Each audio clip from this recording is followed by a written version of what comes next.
페라리는 2026년 파워 유닛 개발에서 중요한 단계를 맞이하고 있으며 이는 연맹의 새로운 규정을 준수해야 합니다. 마라넬로에서는 엔리코 구알티에리가 현재 내년 신형 엔진 개발의 기준으로 여겨지는 메르세데스 파워 유닛과의 격차를 메우기 위해 많은 노력을 기울이고 있습니다.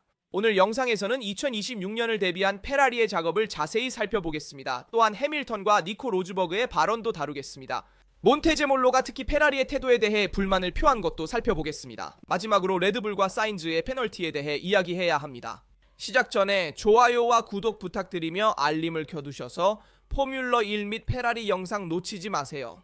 그렇다면 바로 시작하겠습니다. 소문에 따르면 메르세데스의 엔진은 이미 기준이 되었으며 규정의 두 축인 50%의 열에너지와 50%의 전기에너지를 완벽하게 균형 잡을 수 있는 V6 엔진이라고 합니다. 반면에 페라리는 훨씬 더 극단적인 길을 걷고 있으며 혁신적인 소재와 효율성과 패키징을 중시하는 설계 철학에 집중하고 있습니다. 페라리의 V6 터보 엔진에서 가장 인상적인 점은 DMLS라고 불리는 적층 제조 방식을 통해 실린더 헤드가 제작된다는 사실입니다. 이는 단순한 3D 프린팅 기술이 아니라 고출력 레이저를 사용하여 금속 분말을 융합하는 첨단 기술입니다. 그 결과 복잡한 기하학적 구조를 가진 부품을 얻을 수 있으며 알루미늄, 구리, 세라믹과 같은 다양한 재료를 결합할 수 있는 가능성이 있습니다. 이론적으로 이 선택은 연소실의 압력을 이전에 본 적 없는 수준으로 밀어 올릴 수 있게 하며 작동 온도도 훨씬 높게 설정할 수 있습니다. 실제로는 신뢰성이 아킬레스건이 될 위험이 있으며 여기서 진정한 미지수가 될 것이라고 생각합니다.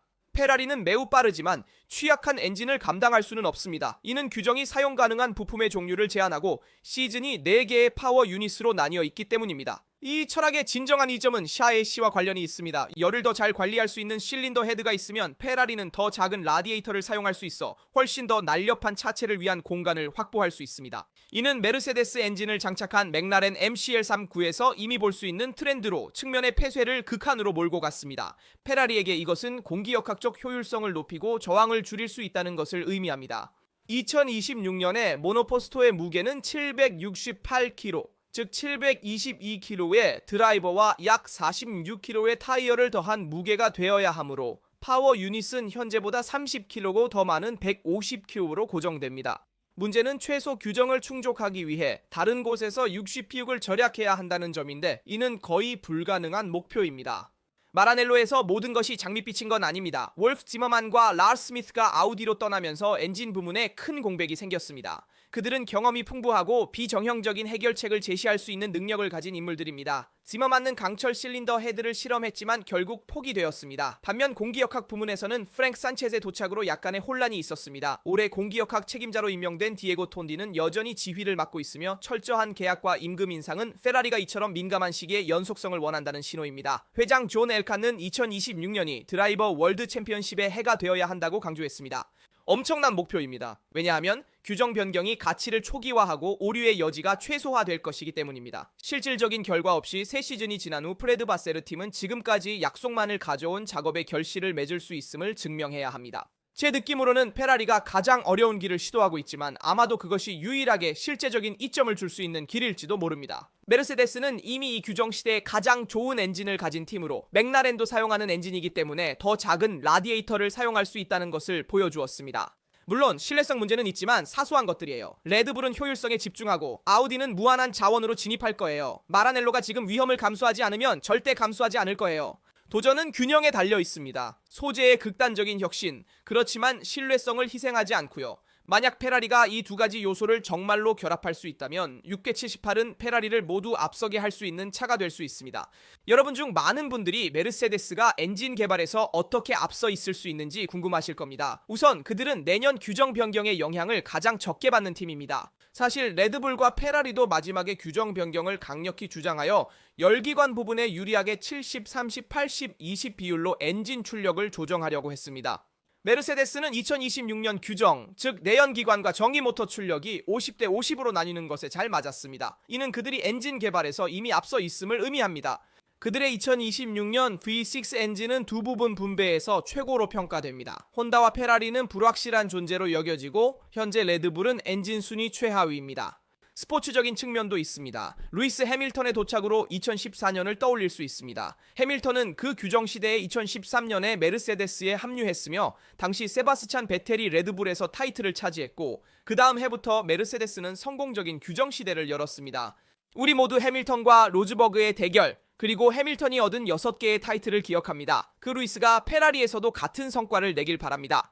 올해는 규정시대의 끝자락에 접어든 매우 혼란스러운 해에 도착했으며 차와 잘 맞지 않고 있지만 2026년에 페라리가 성공적인 주기를 열 수 있기를 희망하고 있습니다. 사실 루이스 해밀턴의 페라리 첫 해는 많은 이들이 꿈꾸던 것과 달리 진행 중입니다. 팬들은 즉각적인 영향을 기대했지만 현실은 그렇지 않습니다. SF25는 복잡한 차로 드러났고 심지어 7회 세계 챔피언도 올바른 해답을 찾기 위해 애쓰고 있습니다. 몬자에서 6위를 기록한 후 해밀턴은 낙담하지 않고 오히려 처음으로 그를 가로막고 있는 진정한 한계를 이해했다고 인정했습니다. 이 차는 제 것이 아닙니다. 영국인은 이를 분명히 했습니다. 메르세데스에서 11년을 보낸 후 그는 자신의 스타일에 맞춘 채 익숙해졌습니다. 모든 세부 사항, 조정 및 개발은 그의 특성을 강조하려고 설계되었습니다. 페라리에서는 상황이 다르며 그는 이 차를 한 시즌 내내 운전했지만 과거에는 자신을 위해 개발된 프로젝트에 참여했다고 했습니다. 오늘 저는 제 스타일에 맞춰야 하고 자연스럽지 않아요. 마치 다른 걸 운전하는 느낌입니다. 그의 어려움을 설명하는 강한 임무입니다. 속도가 부족한 것이 아니라 즉각적인 자신감이 부족한 것입니다. 하지만 해밀턴은 포기하지 않고 오히려 레이스 페이스에서의 진전이 실제로 이루어지고 있다고 강조했습니다. 그랑프리 동안 점점 빨라지고 있고 주말 초반에 없던 감각을 깨우고 있습니다. 경주에서는 자신감을 얻지만 예전의 자연스러움은 아직 부족합니다. 문제는 포뮬러 1에서 예선이 매우 중요하다는 것입니다. 즉각적인 감각이 없으면 뒤에서 출발하게 되고 그 후에는 따라잡아야 합니다. 이것이 올해 해밀턴에게 정확히 일어나고 있는 일입니다. 루이스는 이미 미래를 보고 있습니다. 내년에는 운전 스타일이 낯설지 않기를 바랍니다. 차가 자연스럽게 느껴지는 상황으로 돌아가고 싶어요. 2026년은 진정한 시험대입니다. 새로운 규정과 파워 유닛으로 페라리는 계층을 뒤집으려 합니다. 해밀턴은 이 이유로 마라넬로와 계약했으며 2014년 메르세데스와 함께했던 것을 재현할 수 있다고 확신합니다. 개인적으로 해밀턴이 피할 수 없는 단계를 겪고 있다고 생각합니다. 메르세데스에서의 긴 경력 후에 페라리로의 전환이 긴 적응 기간을 필요로 하는 것은 당연합니다. 현대 포뮬러 1의 문제는 용서가 없다는 것입니다. 즉시 경쟁력을 갖추지 않으면 압박이 증가하고 언론의 공격을 받으며 상호 신뢰가 손상될 위험이 있다는 것입니다. 저를 감동시키는 것은 그의 정직함입니다. 페라리가 자신에게 맞지 않는다고 공개적으로 인정하는 것은 인식의 신호이지만 2026년에 그를 중심으로 한 더 나은 차량을 만들지 못하면 팀에게는 경고 신호가 됩니다. 이는 1년 전 패독을 뜨겁게 달군 큰 시장의 기회를 잃을 위험이 있습니다. 현재로서는 해밀턴이 버티고 있지만 진정한 도전은 페라리가 이 낯선 느낌을 그의 차로 완전히 바꾸어 세계 챔피언십 타이틀을 진정으로 겨룰 수 있는지 이해하는 것이 될 것입니다. 니콜라 오스버그에 따르면 루이스 해밀턴의 페라리 이적은 1996년 미헬 슈마허가 페라리에 합류했을 때와 비슷한 큰 시장 충격입니다. 하지만 이 선택 뒤에는 단순한 열정과 돈만 있는 건 아닙니다. 팀 드라이버, 스폰서와 관련된 더 미묘하고 거의 비밀스러운 이유가 있습니다. 모든 드라이버는 페라리에서 운전하는 것이 꿈이라는 것을 알고 있습니다. 맥스 페르스타펜도 언젠가 빨간 유니폼을 입을 가능성을 배제하지 않았다고 했습니다. 로즈버그는 흥미로운 점을 덧붙였습니다. 페라리는 스폰서와 관련해 드라이버들을 다르게 대한다고 합니다. 오늘날의 팀들은 상업적 파트너를 결정하는 과정에서 드라이버들이 이벤트, 촬영 및 홍보 여행에 상당한 시간을 할애해야 한다고 합니다. 로즈버그는 메르세데스에서 연간 60일에서 80일 정도를 트랙 외의 일정에만 전념해야 한다고 이야기합니다. 그는 우리 드라이버들이 불쾌하지 않다고 했어요. 보수가 좋기 때문이죠. 하지만 지칩니다. 가끔은 그냥 뉘르부르크링에 가서 GT3를 운전하고 싶을 때가 있어요. 이번 주말 맥스가 했던 것처럼요. 그리고 시간을 들여 악수하고 사진 찍고 싶지 않아요. 여기서 페라리가 등장합니다. 로즈버그와 아르마넬로에 따르면 스폰서의 중요성이 다릅니다. 페라리 브랜드는 매우 강력하여 수십 개의 프로모션 행사로 드라이버들을 혹사시킬 필요가 없습니다. 로즈버그에 따르면 베텔 시절에는 추가적인 일정이 연간 약 열흘 정도로 줄어들었다고 합니다. 커리어의 마지막 몇 년을 보내고 있는 해밀턴 같은 챔피언에게는 이러한 여유가 큰 차이를 만듭니다. 더 적은 여행과 행사로 트랙과 준비에 더 많은 시간을 쓸 수 있습니다. 즉 페라리는 명성과 급여 외에도 다른 톱팀보다 더 나은 삶의 질을 제공합니다. 제 생각에 로즈버그의 말이 맞아요. 해밀턴에게는 40세에 가까운 나이에 시간이 정말 소중해요. 메르세데스에서 모든 것을 이룬 후 루이스는 단순히 또 다른 기술적 도전만 필요한 게 아니라 부수적인 일들에 지치지 않고 프로젝트의 중심에 있을 수 있는 환경이 필요했어요. 페라리는 그에게 두 가지를 보장합니다. 영원한 말의 매력과 그의 최종 목표에 집중할 수 있는 기회를 제공합니다. 8번째 세계 타이틀을 목표로 하는 경력입니다. 물론 차량 성능도 중요하지만 인간적, 미디어적 측면에서 마라넬로는 이제 메르세데스가 줄 수 없는 자유, 명성, 외부 압박 감소를 제공합니다. 사실상 해밀턴은 전설이 되기 위해서만이 아니라 자신의 조건에 맞게 경력의 마지막 단계를 살기 위해 페라리를 선택했습니다. 그리고 바소로가 페라리에 대한 항복을 의미하는 매우 중요한 공개 선언을 했습니다. 사실 페라리는 컨스트럭터 챔피언십에서 2위를 수용합니다. 16경기 동안 승리가 없었고 맥라렌, 레드불, 메르세데스가 승리를 나누어 가진 후 팀은 전략을 변경합니다. 마라넬로는 이제 승리보다 구체적인 목표, 즉 컨스트럭터 챔피언십 2위를 목표로 합니다. 시즌이 끝날 때 체면을 지키는 것이 목표입니다. 많은 사람들이 이번 시즌에 전면의 플로드와 벨기에에서 수정된 후면의 플로드 서스펜션으로 획기적인 변화를 기대했습니다. 목표는 뒤쪽을 안정시키고 스쿼트 정도를 줄여 지상고 관리를 개선하는 것이었습니다. 문제는 부분적으로 해결되었고 셋업의 범위가 약간 넓어졌지만 여전히 두 가지 만성적인 결함이 남아 있습니다. 지상고 관리가 어렵고 강한 언더스티어 경향이 있어 타이어 관리도 악화됩니다. 프레드 바세르는 접근 방식을 바꾸고 명확한 선언을 했습니다. 그는 가능한 승리를 포기하고 마라넬로에서 구체적인 목표인 컨스트럭터 챔피언십 2위를 차지하기 위해 싸우는 데 전념하겠다고 선언했습니다. 우리는 이미 금요일에 몬테제몰로의 발언을 분석했지만 그는 페라리에 대해 매우 무거운 발언을 추가했습니다. 사실 전 회장인 그는 2007년 키미 라이코넨과 함께 드라이버 타이틀을, 2008년에는 컨스트럭터 타이틀을 포함해 많은 타이틀을 획득했으며 페라리 팀에 대해 무거운 발언을 했습니다. 그는 마라넬로의 19개의 세계 타이틀을 가져왔으며 이는 팀 전체 타이틀의 절반 이상이지만 오늘날 그의 이름은 마라넬로의 페라리 박물관에서 거의 사라진 것처럼 보입니다. 그의 사진조차 남아있지 않습니다. 몬테제몰로는 과거에 대한 질투는 나쁜 것이라고 말하며 많은 팬들이 19개의 타이틀을 획득한 후에도 마라넬로의 그의 사진이 하나도 없는 것이 어떻게 가능한지 묻는다고 덧붙였습니다. 마치 과거를 지울 수 있는 것처럼 말입니다. 이것은 현재 페라리 경영진과의 관계가 얼마나 복잡한지를 보여주는 강력한 비난입니다. 간단히 말해서 몬테제몰로는 페라리 역사에서 두 가지 중요한 시기의 주역이었습니다. 제10년대에는 엔초 페라리와 니키 라우다와 함께, 90년대와 2000년대에는 장 토드, 로스 브라운, 로리번, 미헬 슈마허와 함께 성공적인 팀을 재건했습니다.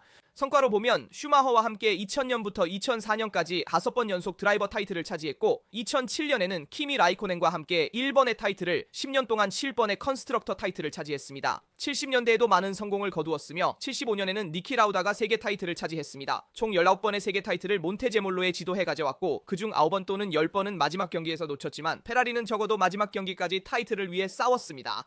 문제는 스포츠뿐만 아니라 정치적인 면도 있습니다. 몬테제몰로는 성공적이고 현대적인 페라리의 상징이었고 그가 없었다면 슈마허는 지배할 구조를 가질 수 없었을 겁니다. 그런 인물이 오늘날 공식 기억에서 지워지는 것은 말이 안 됩니다. 과거를 지우는 건 실수입니다. 페라리는 역사를 통해 성장했고 전설과 위대한 인물들 덕분에 발전했어요. 그래서 몬테제몰로는 페라리 이야기에서 중요한 위치를 차지할 자격이 있다고 봅니다. 그 반복할 수 없는 사이클을 인정하지 않으면 성공적인 미래를 만들기 어려울 거예요. 왜냐하면 과거의 중요한 교훈을 부정할 위험이 있기 때문입니다. 이제 두 가지 중요한 문제를 봐야 해요. 첫 번째는 레드불에 관한 것이고 두 번째는 사인츠의 페널티입니다. 밀턴 케인즈 팀에서 로랑 메시에가 하고 있는 레드불 구축 분석부터 시작하겠습니다. 2024년 레드불은 몬자에서 성적이 떨어졌고 베르스타펜은 6위였습니다. 하지만 1년 후 맥스는 우승하며 RB21이 저하중 트랙에서 경쟁력을 회복했음을 증명했습니다. 문제는 이 성과가 얼마나 지속될지를 아는 것입니다. 몬자에서는 타이어 마모가 거의 없었고 이는 레드불에 유리했습니다. 유키 츠노다와의 격차가 여전히 커서 자동차의 잠재력을 평가하기 어렵습니다. 지금까지 RB21은 몇몇 상황에서 빛났습니다. 제대선은 베르스타펜이 폴 포지션을 차지했고 테로 피아스트리가 2위를 차지했으며 몬트리올에서는 러셀과의 경쟁 끝에 우승을 다투었습니다. 일본에서는 맥스가 폴 포지션을 차지했고 스페서는 초저항 세팅으로 승리했으며 이몰레에서는 확실한 승리를 거두었습니다. 그러나 그 후 성능 저하가 뒤따랐습니다. 바쿠는 이번 주말에 레드불에게 더 진실된 시험이 될 것입니다. 몬자와 달리 아스팔트가 완벽하지 않으며 지상고를 극단적으로 설정할 수 없습니다. 그리고 이 외에도 긴 직선 구간과 구시가지의 좁은 기술적 구간이 있는 하이브리드 서킷입니다. 여기서 베스타펜은 좋은 관계를 맺지 못했으며 2021년에는 타이어 파손으로 승리를 놓쳤습니다. 여러 번 고전했지만 반대로 페레즈는 바쿠에서 매우 강력한 모습을 보였습니다. 만약 레드불이 바쿠에서 포디움이나 심지어 승리를 위해 싸운다면 이는 오란 메시에가 레드불과 그 미래를 위한 명확한 방향을 제시했다는 증거입니다. 오란 메키에르는 전 페라리 출신이라는 것을 기억합시다. 제 생각에 몬자에서의 승리는 강력한 신호였지만 그것만으로는 충분하지 않습니다. 따라서 바쿠에서 레드불이 경쟁력을 되찾았는지 확인해 봅시다. 또한 레드불이 더 높은 연석에서 어떻게 평가될지 지켜봐야 합니다. 바쿠에서 연석을 잘 넘으면서도 좋은 지상고를 유지할 수 있을까요? 이것은 매우 중요한 질문입니다. 어쨌든 현재로서는 메키가 적재적소에 있는 사람인 것 같습니다. 엔지니어들과 드라이버들과의 관계도 훌륭합니다. 그리고 말씀드린 대로 헬무트 마르코도 기술자들의 언어를 이해할 인물이 필요했습니다. 호너는 매니저였지만 엔지니어링 배경이 없었어요. 이 시기에 MK 같은 인물은 꼭 필요했습니다.